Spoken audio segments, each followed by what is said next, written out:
As Deputy Leader and Armed Forces Champion, I am honoured to be able to talk to you from home on this, the 75th anniversary of VE Day. This evening, landmarks across our city will be lit up red, white and blue as Sunderland celebrates and pays tribute to our veterans and armed forces who fought against tyranny and secured victory in Europe exactly 75 years ago today. May the 8th, 1945 was the date Britain and its allies celebrated the defeat of the Nazi regime after Germany signed its unconditional surrender on May the 7th. As Churchill rightly said after the Battle of Britain, never was so much owed by so many to so few.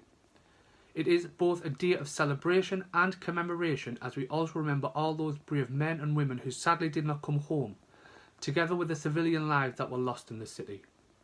Sunderland was one of the most heavily bombed cities in the Second World War and was a primary target for the Luftwaffe due to its importance as a shipbuilding town and port. 273 of the city's civilians lost their lives, with a further 389 people injured.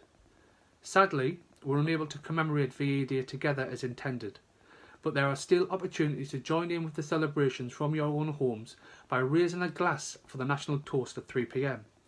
That will be followed by a television broadcast of a speech from wartime Prime Minister Winston Churchill, and Her Majesty the Queen will address the nation this evening at 9 p.m.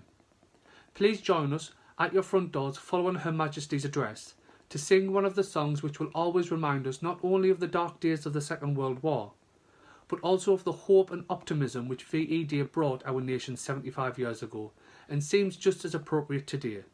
Then as now, I'm sure we'll meet again in happier times.